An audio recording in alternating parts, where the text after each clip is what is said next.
Entre máxima expectación, así saía do cárcere o exsecretario de Organización do PSOE Santos Cerdán. O xuíz considera que xa non hai risco de que destrúa probas. Iso sí, indica que se reforzan os indicios de criminalidade contra el.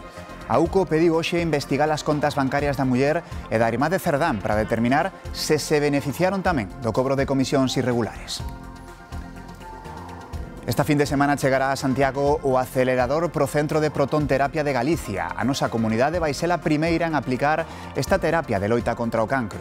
Permite realizar a radiación de forma máis precisa, reducindo os efectos secundarios. A cidade da Coruña énchese de figuras relevantes da moda e da cultura para a estrea da primeira grande exposición retrospectiva da fotógrafa Annie Leibovich en España, organizada pola Fundación Marta Ortega. Boas noites. Santos Cerdán saiu esta tarde do cárcere tras 142 días en prisión preventiva. O xuíz deixou no libre ao considerar que xa non hai risco de destrucción de probas, pero asegura que a investigación reforza os indicios de criminalidade contra el. Cerdán di que se están malinterpretando os informes da UCO. Santos Cerdán abandonou a prisión de Soto del Real ás 7:20 da tarde, máis de 6 horas despois de que o xuíz decretara a súa posta en liberdade provisional. Acompañado polo seu abogado, dirixiuse directamente á prensa. Se están hablando muchas mentiras y hay muchas manipulaciones en cuanto a la interpretación que se hacen de los dos informes sobre mi persona. Yo confío que la verdad se imponga y que al final con esa verdad se haga justicia. O exsecretario de Organización do PSOE abandonou o recinto prometendo falar máis nos próximos días. Muchas gracias a todos y en los próximos días no se preocupen que hablaré con todos. O xuíz deixa o libre ao considerar que xa non hai risco de destrucción de probas, pero aplícalle outras medidas cautelares. Non poderá sair de España, retírase o pasaporte e terá que comparecer cada 15 días no Supremo ou no xulgado máis próximo ao seu domicilio.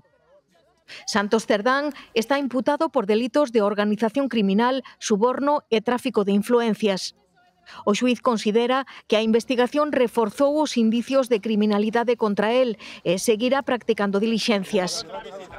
A UCO pediulle que lle reclame á Axencia Tributaria os datos fiscais e bancarios da súa muller e da súa irmá, tras descubrir indicios de que se beneficiaron das supostas mordidas que cobraba de empresas como Acciona. E coas que, segundo a Garda Civil, Santos Cerdán chegou a conseguir 6,7 millóns de euros en comisións fraudulentas a cambio de adxudicacións de contratos de obra pública.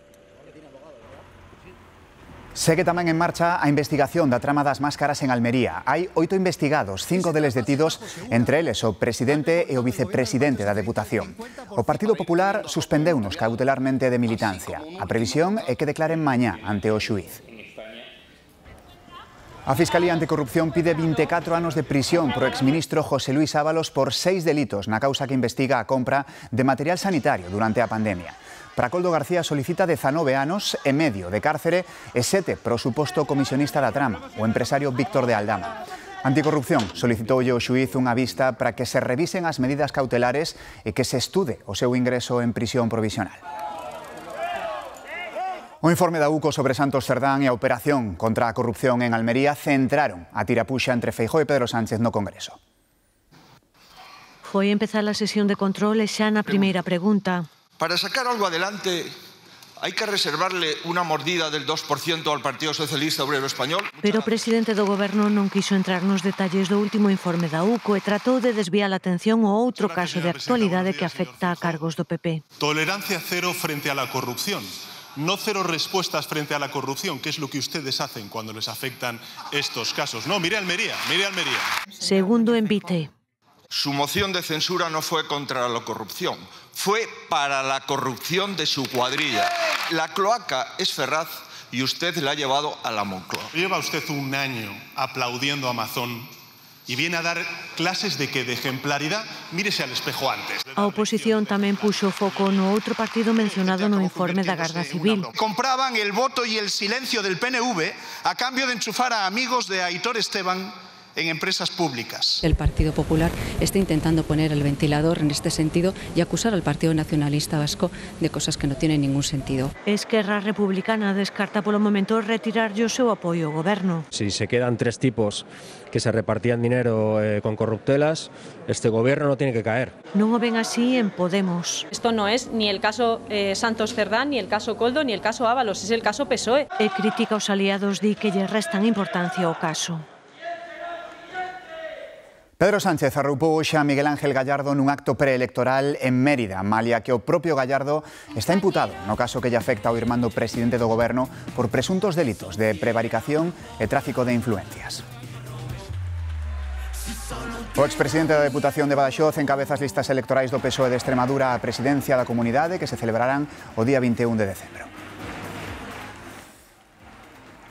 O Centro de Investigacións Sociolóxicas mantén o PSOE como partido máis votado en contra do que din o resto de sondaxes. Os socialistas estarían 10 puntos por riba do Partido Popular, aínda que perderían 2 puntos respecto da enquisa do CIS do mes pasado. O PP subiría ata o 22,4%. Tamén sobe Vox, un punto neste caso, e achégase o 19%. Sumar e Podemos baixan con relación a outubro. O BNG superaría o 1% en intención de voto. A raíz dos fallos das pulseiras de control de agresores, a ministra de Igualdade recoñeceu hoxe no Congreso que non pode garantir que estes sistemas de control non volvan fallar de novo.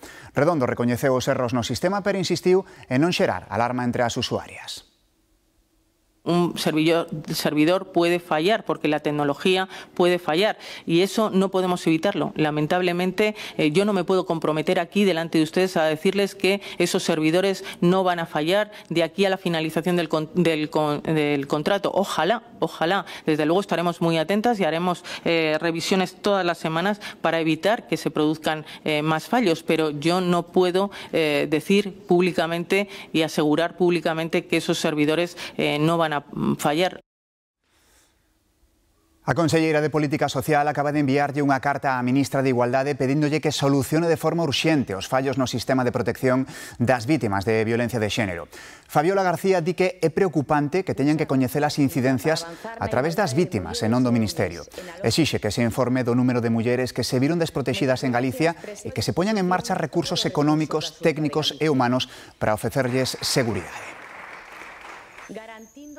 E ollo a estes datos, case 8 de cada 10 mulleres que viven no rural creen que están máis desprotexidas fronte á violencia de xénero que as que residen en entornos urbanos. Un 45% non se atreve a denunciar este tipo de delitos.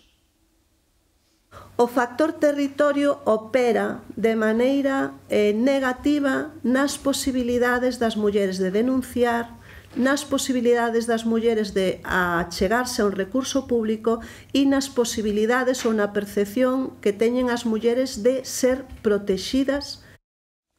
Os primeiros 5 menores emigrantes trasladados a Galicia polo goberno xa están no centro de Monforte. Ata onte estiveron na unidade de primeira acollida de Barro. O centro de Monforte é o primeiro destas características que pon en marcha a Xunta logo da decisión do Goberno Central que obriga a Galicia a acoller máis de 300 menores. Dende a Xunta indican que o Goberno dote de fondos para a acollida e planifique os traslados cas comunidades. O Partido Popular rexistrou esta mañá a candidatura de Juan Francisco Pérez Llorca a presidir a Comunidade de Valencia. Faino co apoio do grupo parlamentario e tamén da alcaldesa de Valencia, María José Catalá, outro dos pesos pesados do partido na autonomía. Mentres tentan pechar con Vox un acordo para que poida ser investido. He vist moltíssima cordialitat i he vist moltíssim sentit de la responsabilitat. Si no veguera aixina, no m'haguera presentat com a candidat. Em presente com a candidat perquè tinc la confiança en mi mateixa i en el meu partit de conseguir un acord d'investidura. Comezou a negociación sobre a suba salarial dos funcionarios. O Goberno ofrece un incremento do 10% a repartir entre este e os vindeiros 3 anos. Os sindicatos non lle saen as contas. Din que non compensa a perda de poder adquisitivo dos últimos anos nin a suba dos prezos prevista para os vindeiros. Hai 2 semanas o Ministerio da Función Pública propúxolles aos sindicatos unha suba salarial dos empregados públicos repartida entre unha parte fixa e outra variable. Pero na xuntanza deste mércores non houbo nada diso. O Goberno ofrece un 10% de incremento a repartir entre 4 anos, incluído de xeito retroactivo este 2025. pero aos sindicatos non lles gustou nin a cifra nin a distribución. O departamento que dirixe Óscar López di que as subas deste ano e o que ven non poden pasar do 4%, porque o impide o teito de gasto. Compensaríase co 6% restante en 2027 e 2028. Pero nin comisións, nin UGT, nin o CESIF están polo labor de agardar, din que suporía seguir perdendo poder adquisitivo un ano máis. UGT cree que os 3,5 millóns de empregados públicos non están para seguir desperdiciando oportunidades, sobre todo cando esta mesma semana o Goberno revisou a alza a súa previsión de crecemento. Máis duros foron desde comisións, ven a proposta como un insulto e ameazan xa abertamente cunha folga xeral en decembro se o Goberno non mellora a súa oferta. As partes volven reunirse este xoves. Galicia vai ser a primeira autonomía en tratar o cancro con protonterapia, un sistema que focaliza a radiación na zona enferma e, polo tanto, diminúe os efectos secundarios. Esta fin de semana chegará a Santiago o acelerador de protóns. A partir do ano que ven, vais empezar a aplicar a nenos e a enfermos de longa supervivencia. Realmente creo que é un motivo de orgullo decir que esta fin de semana vai chegar o acelerador para o centro de protonterapia, xa están facendo os profesionais a formación e Galicia será a primeira sanidade pública en España que teña un centro de protonterapia. Alfonso Rueda facía este anuncio na sesión de control do Parlamento de Galicia, onde houve un tenso debate ca voceira do BNG tamén pola sanidade, Xesús.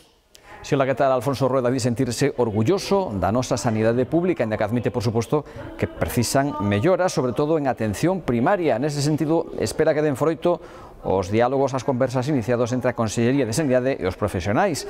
Evitar así a folga convocada para o próximo 26 deste mes de novembro. Asegura que os nacionalistas prefiren que haxa folga e conflictividade.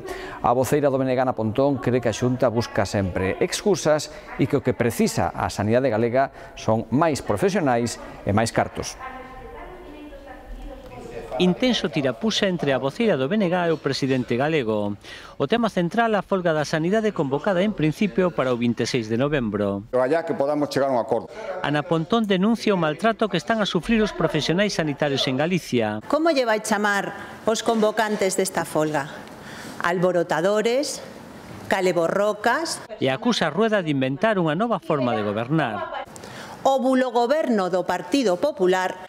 O presidente da Xunta recolle o guante e devolvelle o golpe. A vostede danlle igual os doentes, danlle igual os servizos públicos, danlle igual a sanidade. Vostede busca a pancarta. Primeiro que haxa movilización social para despois decirme que me parece a movilización social. É o círculo perfecto bloqueiro, señora Pontón. A líder nacionalista pídelle que atenda as reivindicacións da atención primaria. E verá como aparecen médicos e médicas para solucionar os problemas que temos. Pero Alfonso Rueda botou man dun escrito da Seguridade Social. Si bien la falta de profesionales médicos afecta a todos os ámbitos. E convida a líder nacionalista a que deixe de propagar bulos do goberno. Sí, ríase moito. Ríase moito. Supoño que despois desto romperá absolutamente con estes creadores de bulos. Tamén no Parlamento galego houbo debate sobre a memoria democrática e os menores inmigrantes. Cales son os seus principios? Non facía falta consultar ningún papel, era simplemente dar a súa opinión sobre memoria democrática, sobre menores migrantes. Entonces, sométeme unha especie de examen, que consiste en saber si estou contento con a historia dos últimos 50 anos. Pois mire, estou moi orgulloso da transición.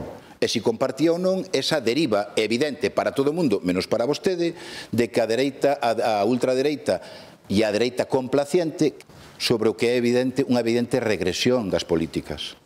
Como vota de menos a Vox en Galicia? Como lle gustaría a vostede que houbera Vox en Galicia? Pois traballaremos para que Vox non exista en Galicia, señor Besteiro.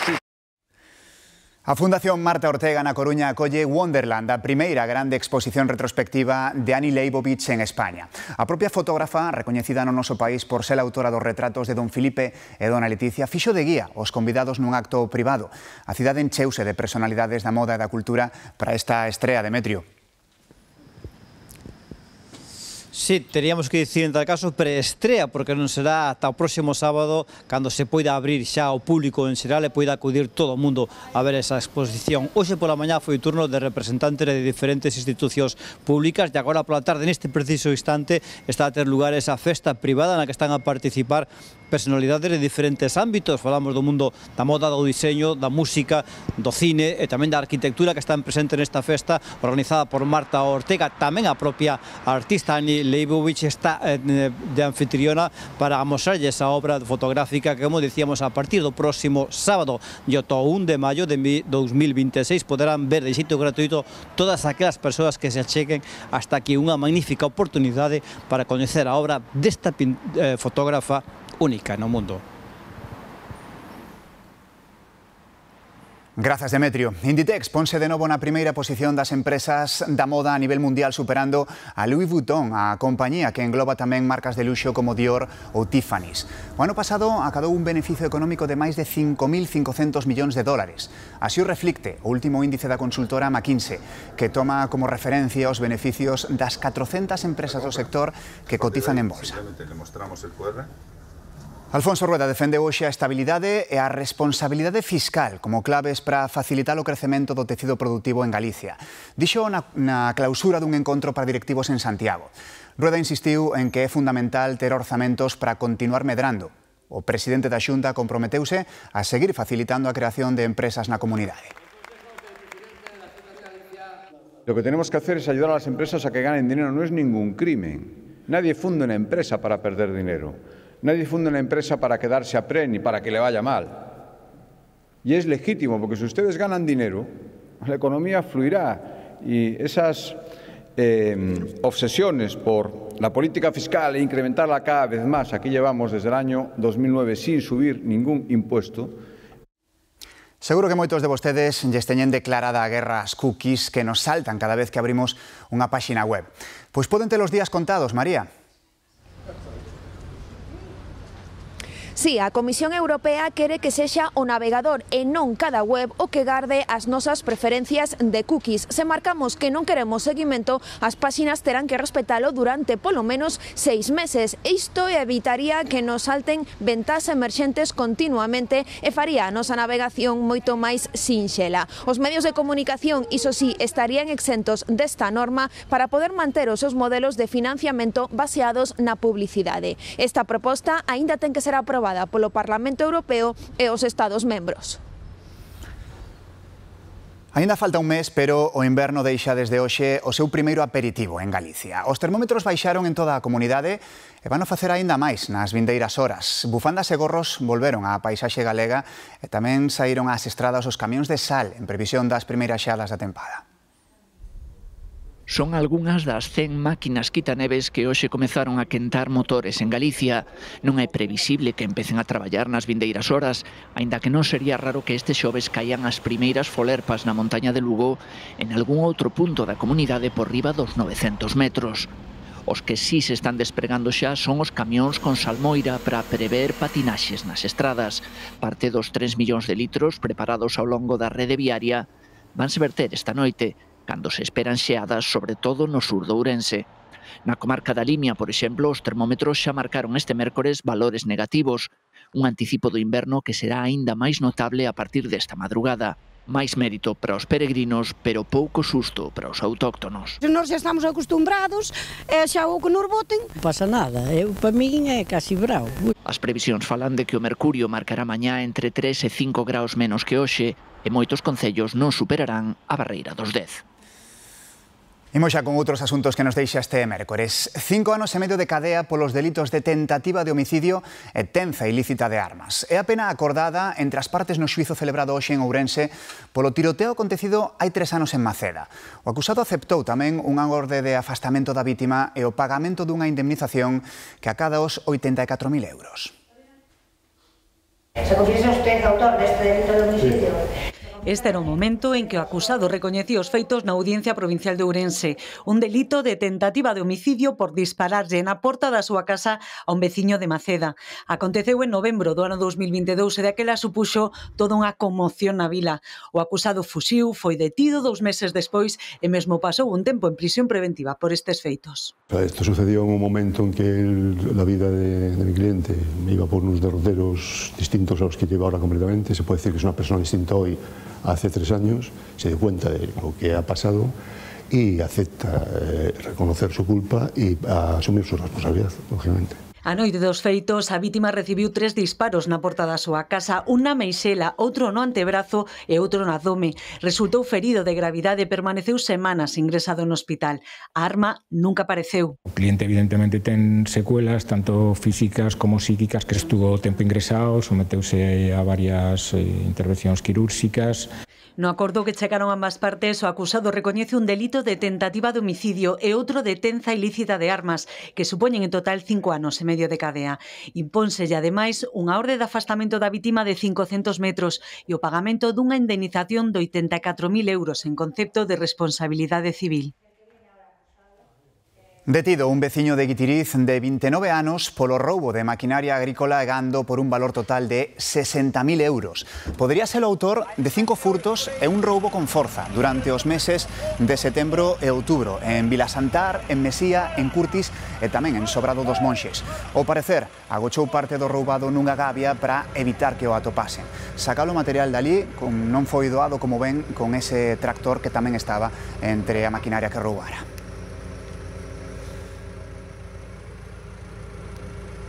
Cada vez hai menos zapateiros e iso que a reparación de calzado é un servizo con elevada demanda. En toda a provincia de Ourense apenas quedan unha vintena deles, máis da metade concentrados na cidade.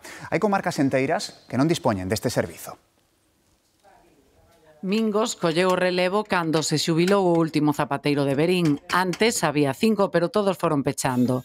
Agora dalle servizo a unha ampla contorna. Veñenos da zona de Viana, da zona da Gudiña, da zona de Sanabria, incluso veñen aquí ao Hospital a Verín, e no momento que van ao hospital, pois reparamos os zapatos. A carga de traballo obrigouno a buscar axuda. Agora ten un empregado que, máis que iso, é un amigo, Pedro, un antigo camioneiro reciclado en zapateiro. Un chollo é bricolaje. Hai que ser un pouco mañoso, claro. Non pode ser un chafalleiro, para moito bricolaje que sea, tens que ser un pouco curioso. Hai que arreglar zapatos, hai que ter cuidado de non estropealos. Reméxense en poucos metros cadrados repletos de instrumentos. Esta máquina redeseñouna el mesmo, sustituindo a manivela por un pequeno motor. Esta bamba, o que lle pasa é que ten aquí unha costura, bueno, é un casi nada, hai nas que veña moito máis, entón o que facemos é repasamoslo todo. Reparan bolsos e cintos, pero o negocio principal está no calzado. Aquí che, para estirar?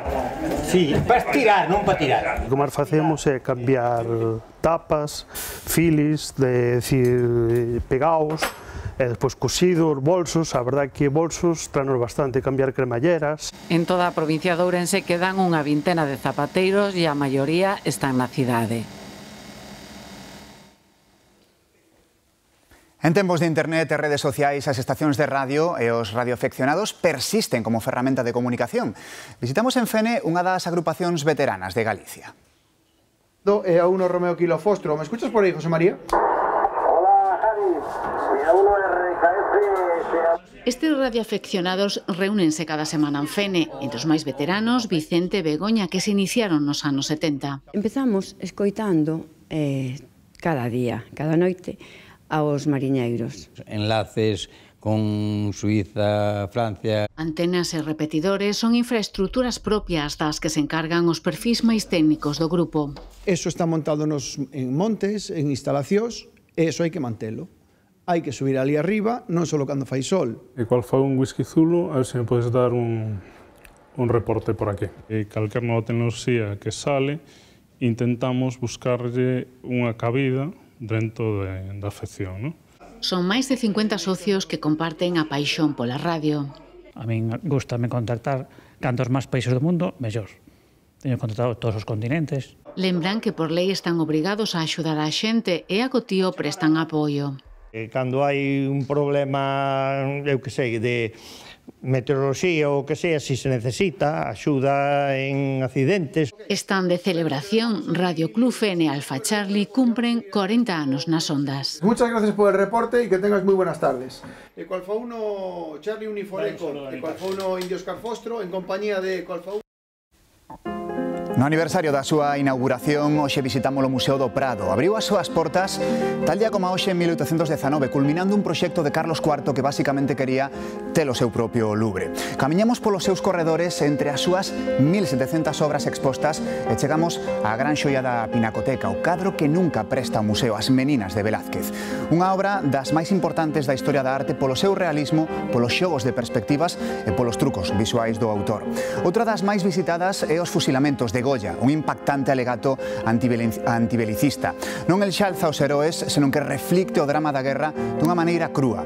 E, por suposto, o tríptico do Bosco, o Xardín das Delicias, unha viaxe chea de simbolismo que representa o paraíso, os praceres terrenais e despois o inferno. Marchamos do museo, foi unha visita rápida, pero sen sair da casa tampouco está mal. Ata mañá.